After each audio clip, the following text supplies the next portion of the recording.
बिस्मिल्लाहिर्रहमानिर्रहीम। General science class 4 MCQs की series चल रही है जी। अभी 200 एमसीक्यूज़ मुकम्मल हो चुके हैं। आज पार्ट 5 में हम आपको खुशामदीद कहते हैं। तो चलते हैं वीडियो की जानब। पहला क्वेश्चन है जी, sound passes from one place to another in the form of. जो आवाज़ है एक जगह से दूसरी जगह में किस तरह जाती है, किस फॉर्म में जाती है? Rays, waves, energy, light. तो ये वेव्स की, लहरों की शक्ल में जाती है। All of these are form of energy except. ये तमाम एनर्जी की फॉर्म है, किसके अलावा? ये सीटी के टेस्ट में, एनटीएस पास पेपर में आया हुआ है जी। Light, sound, air, heat. तो जो एयर है ये फॉर्म ऑफ एनर्जी नहीं है, तो बाकी तीनों ये फॉर्म ऑफ एनर्जी हैं, एनर्जी की किस्में हैं। Sound waves have dash amplitude only, frequency and wavelength. तो इसका राइट आंसर है amplitude, frequency and wavelength. Sound waves में एम्पलीट्यूड, फ्रिक्वेंसी और वेवलेंथ ये तीनों चीज़ें होती हैं। Pitch of sound depends upon. जो आवाज़ है उसकी पिच किस पे डिपेंड करती है जी? तो इसका आंसर है फ्रिक्वेंसी पर। Intensity of sound is related to. जो आवाज़ है उसकी इंटेंसिटी, जो शिद्दत है वो किस से रिलेटेड है? Production of sound, loudness of sound, speed of sound, travelling of sound. तो ये लाउडनेस ऑफ साउंड पे डिपेंड करती है कि कितनी लाउड आवाज़ है। Noise is produced by. शोर कब पैदा होता है? रस्लिंग ऑफ लीव्स, जब पत्ते हवा से उड़ते हैं। चिरपिंग ऑफ अ बर्ड, जब कोई परिंदे बोलते हैं। बार्किंग ऑफ अ डॉग, कुत्ते के भौंकने से। या टिकिंग ऑफ अ क्लॉक, जो घड़ी है उसकी सुई की टिक टिक से। तो बार्किंग ऑफ अ डॉग उस वक्त जब कुत्ता भौंकेगा उस वक्त नॉइज पैदा होगी, शोर पैदा होगा। Noise can cause malaria, cough, high blood pressure. शोर से क्या होता है जी? High blood pressure, pressure high होता है। Which sound is the loudest? सबसे ऊंची आवाज़ किसकी होगी? हार्ट बीट की। साउंड ऑफ अ फ्लूट, बांसुरी की आवाज़। Pressure horn, rustling of leaves. तो ये प्रेशर हॉर्न की, प्रेशर हॉर्न जो होगा, जो ट्रकों का या बाकी गाड़ियों का प्रेशर हॉर्न होता है, जो उसकी जो आवाज़ होगी वो सबसे ऊंची होगी। Which of the following statement is correct? Sound can travel through vacuum. ये तो गलत है। Sound travel faster in air than liquid. ये भी गलत है। Sound travel faster in solid than air. ये करेक्ट है कि सॉलिड के अंदर जो साउंड है वो फास्ट, तेज़ी से ट्रेवल करती है एयर के मुकाबले में। रीज़न क्या है जी?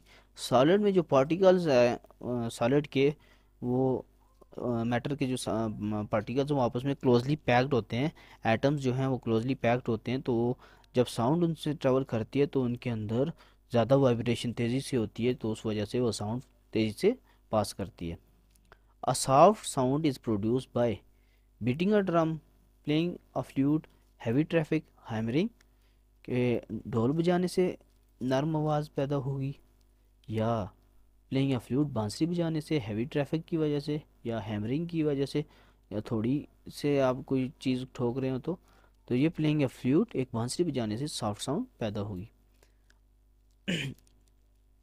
It produce irritation and bad effect on human brain and health. कौन सी चीज़ इंसान के ऊपर बुरा असर डालती है, उसके दिमाग पर और उसकी सेहत पर? तो नॉइजी साउंड, जब शोर होगा तो वो इंसान के ऊपर बुरा असर अफेक्ट करेगी, उसकी सेहत पर, उसके दिमाग पर। Sounds can travel easily through. Sound जो आसानी से कहाँ से ट्रैवल कर सकती हैं? सॉलिड, गैसेज या वैक्यूम में से सॉलिड्स आएगा। अगला सवाल है जी, which sound are called noise? शोर किसको कहा गया है? अनप्लीजेंट साउंड को नॉइज कहा गया है। Blowing of horn is prohibited near school, hospital, मस्जिद, या ऑल ऑफ दीज। तो जो हॉर्न बजाना है वो कहाँ पे मना किया गया है? कि स्कूल के पास, हॉस्पिटल के पास और मस्जिद के पास हॉर्न बजाना मना किया गया। तो ये ऑल ऑफ दीज है कि उधर नहीं बजाना चाहिए। नॉइज में डिस्टर्ब और digestive system, nervous system, respiratory system, none of these. तो शोर जो है हमारे नर्वस सिस्टम को जो है वो डिस्टर्ब करता है। अगला सवाल है जी, साउंड ट्रेवल स्लोएस्ट इन। सबसे कम स्पीड आवाज़ की किस में होगी? गैसेस में, सॉलिड्स में, वैक्यूम में? तो वैक्यूम में तो साउंड ट्रेवल ही नहीं करती, सॉलिड में सबसे तेज़ होगी और गैसेस में सबसे कम स्पीड होगी। एक्सेसिव नॉइज डैट में harm human health is called noise pollution. ज़्यादा शोर जो इंसान की सेहत पर असर डालता है उसे नॉइज पोल्यूशन, शोर की आलूदगी कहा जाता है। Thermometer is an instrument which is use for मेयरिंग। Thermometer एक ऐसा आला है जो क्या मेयर करता है, ये टेम्परेचर मेयर करता है। ये PET 24/8/2019 के पेपर में आया हुआ है जी, PET के पेपर में। अगला सवाल है, the clinical thermometer has a range from, ये PST NTS के PST 24/11/2019 11:30 वाले पेपर में ये MCQs आया हुआ है जी, मोस्ट इंपॉर्टेंट MCQs हैं। 35 to 42 डिग्री ये थर्मोमीटर की रेंज है जो क्लिनिकल थर्मामीटर है, 35 से 42 डिग्री सेंटीग्रेड।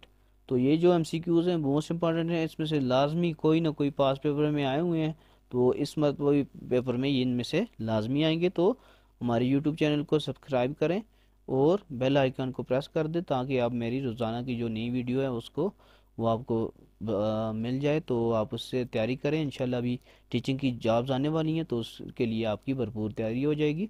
जो ट्रेयर ऑफ नॉलेज से ज़्यादातर 50 से 60% जो पेपर है पास्ट वो इस बुक से आए हुए हैं। तो क्योंकि ये book according to new syllabus बनाई गई है, जो KPK बोर्ड का जो नया सिलेबस है उसके मुताबिक, तो इस वजह से अपनी तैयारी शुरू कर दें। अगला सवाल है जी, boiling point of water is, तो ये इसका आंसर है 100 डिग्री बॉइलिंग पॉइंट है वाटर का। Boiling point is 100 degree in which scale, कौन से स्केल में ये आया हुआ जी? NTS PST 24/11/2019 8:30 वाले पेपर में ये क्वेश्चन आए हुए। तो ये सेंटीग्रेड स्केल में 100 डिग्री बॉइलिंग पॉइंट है, सेंटीग्रेड स्केल में।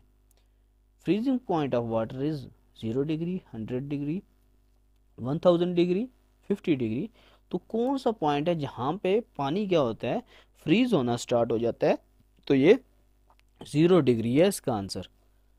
The liquid thing in thermometer is called acid, water, mercury, none of this. तो जो माया हालत में जो चीज़ थर्मोमीटर के अंदर होती है उसे मरकरी कहा जाता है, तो इसका आंसर है mercury.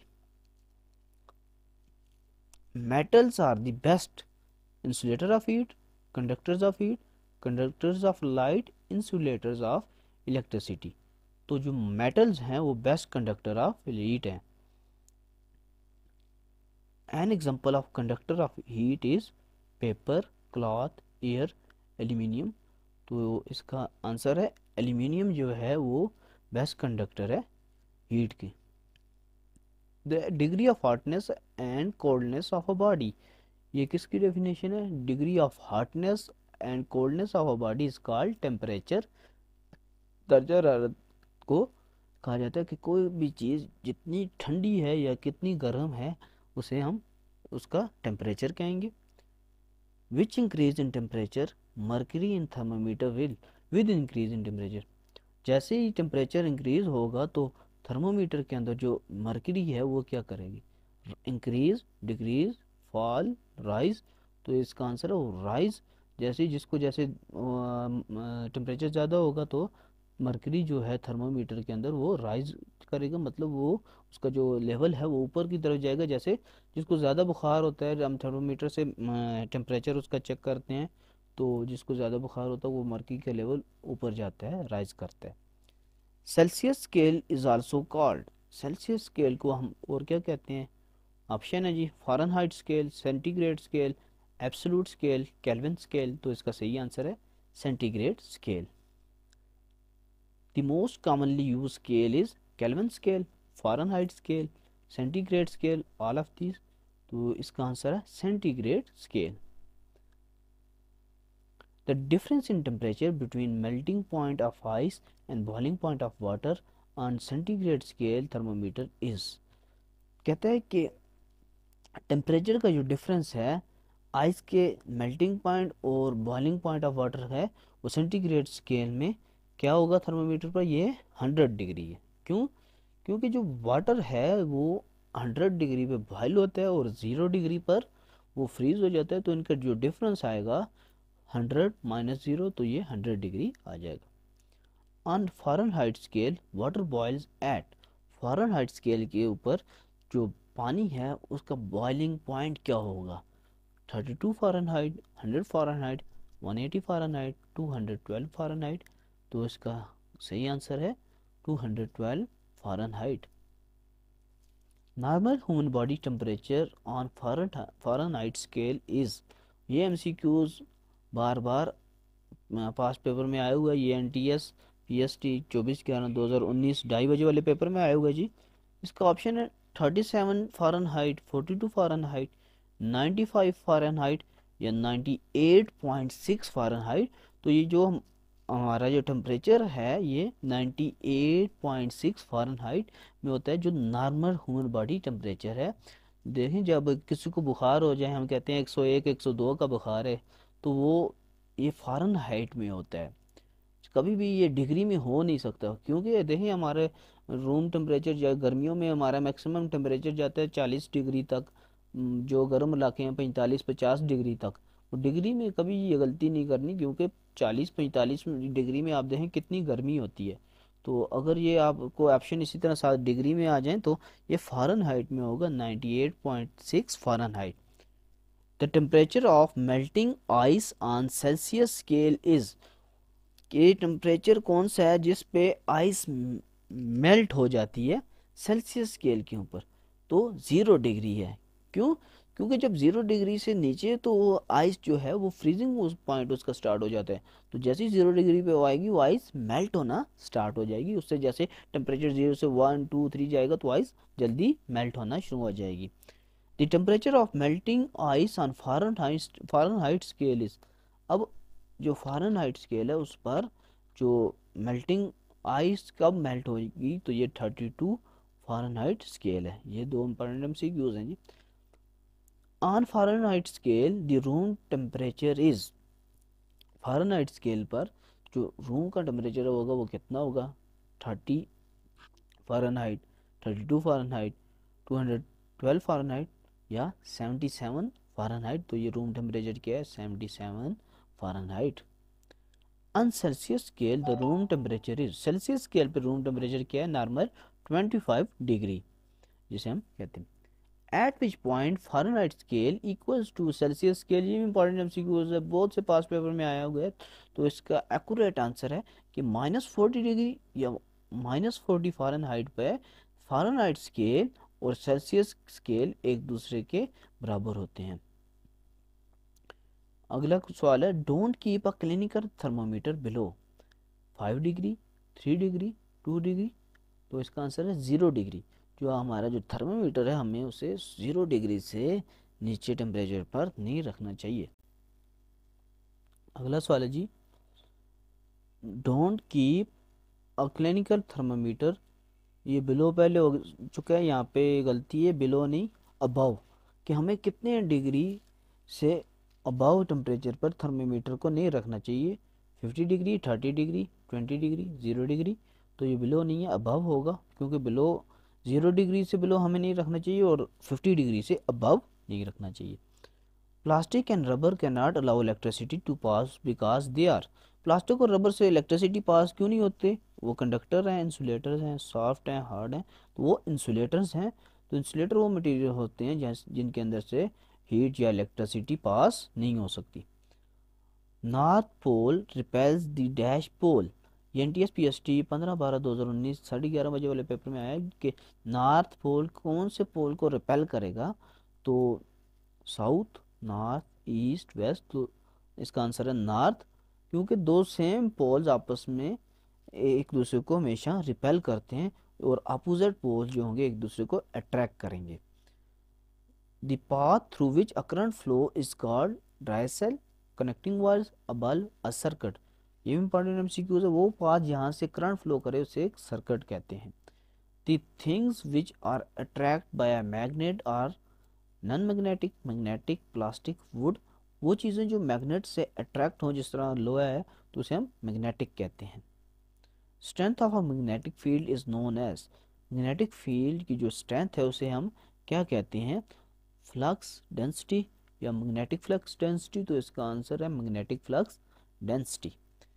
Weakest force in nature, important MCQs है कि नेचर में सबसे वीकेस्ट फोर्स कौन सी है? Electric force, gravitational force, weak force, magnetic force. तो सबसे वीकेस्ट फोर्स जो नेचर में है वो ग्रेविटेशनल फोर्स है। The magnetic field exist around iron, copper, moving charge. तो हमेशा जो मैग्नेटिक फील्ड है वो मूविंग चार्जेस के गिर्द मैग्नेटिक फील्ड एग्जिस्ट करेगी। The use of permanent magnets is not made in, permanent magnets किस में नहीं बनाए जाते हैं? मैग्नेटोज में, एनर्जी मीटर्स में, मैटर्स में, ट्रांसफार्मर्स में, या लाउड स्पीकर में। तो जो ट्रांसफार्मर्स हैं वो, ट्रांसफार्मर के अंदर परमानेंट मैग्नेट्स का इस यूज़ नहीं किया जाता।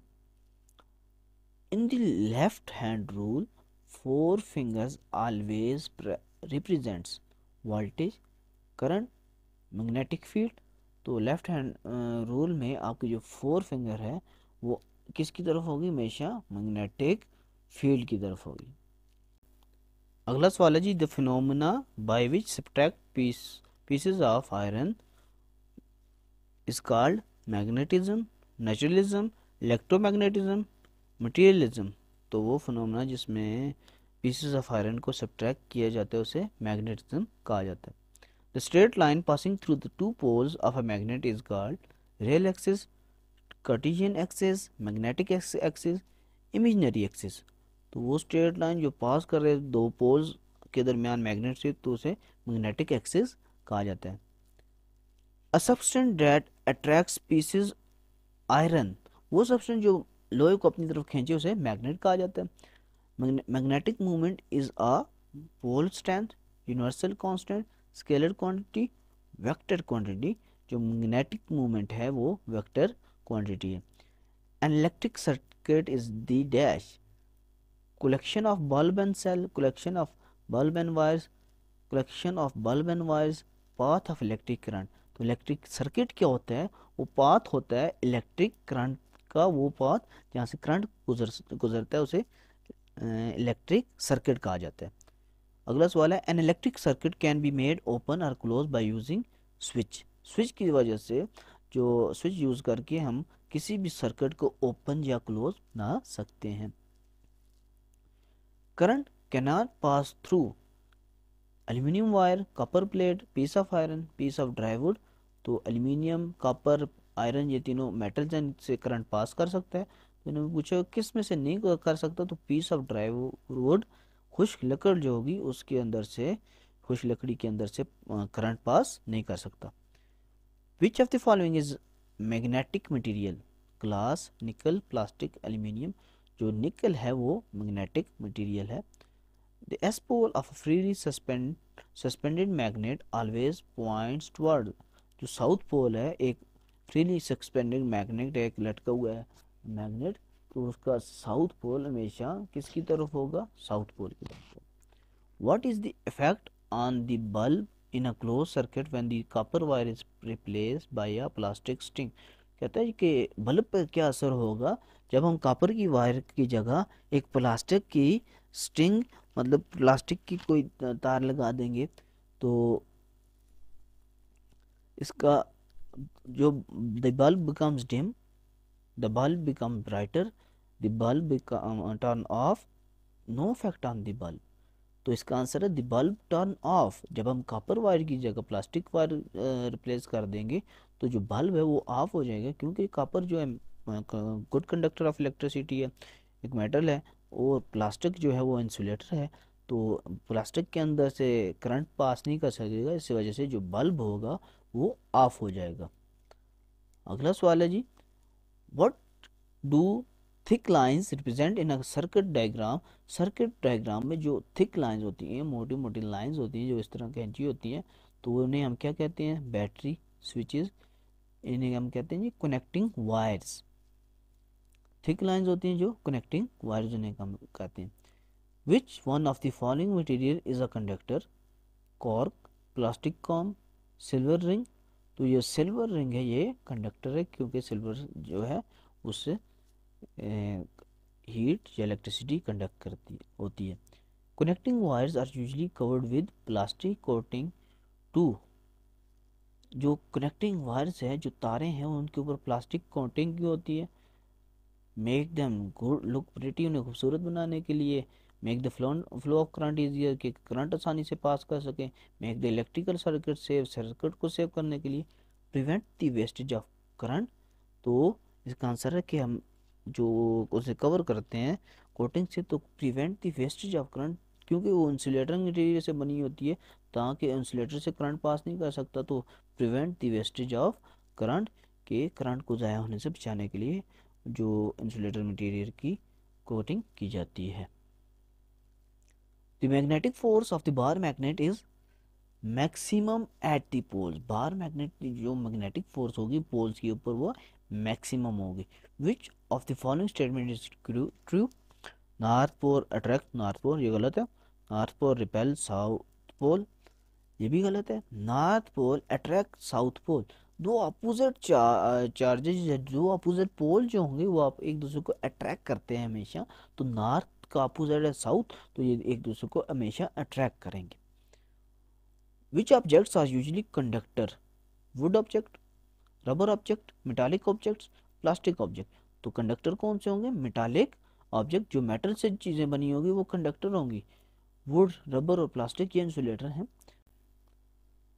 A piece of material which can attract objects like nails, clips and common pins is called, वो मटेरियल जो जो नेल्स हैं, क्लिप्स हैं, ये कॉमन पिन्स हैं, ये सुइयाँ हैं, तो इनको अपनी तरफ अट्रैक्ट करे वो कौन सा होगा? वो मैग्नेट होगा। मकनातीस इनको अपनी तरफ अट्रैक्ट करेगा, क्योंकि मैग्नेटीस जो है वो हमेशा लोहे की चीज़ों को अपनी तरफ अट्रैक्ट करता है।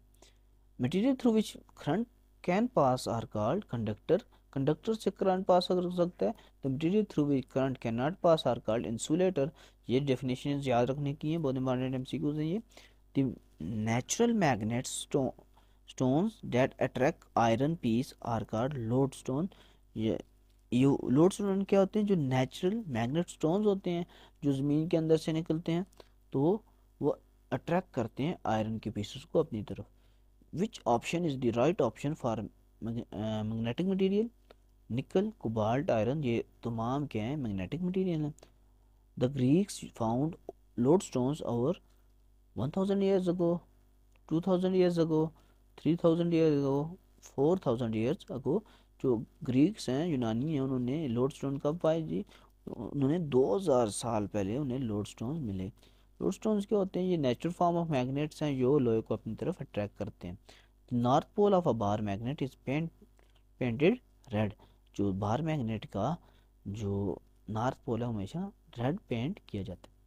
The south pole of a bar magnet is painted blue, और साउथ पोल को हमेशा, बार मैग्नेट के साउथ पोल को ब्लू पेंट किया जाता है। इसके साथ हमारे आज की वीडियो में चैप्टर नंबर 4 और 5 के एमसीक्यूज़ मुकम्मल हो गए हैं। तो नेक्स्ट वीडियो में मज़ीद एमसीक्यूज़ के साथ मिलते हैं। शुक्रिया।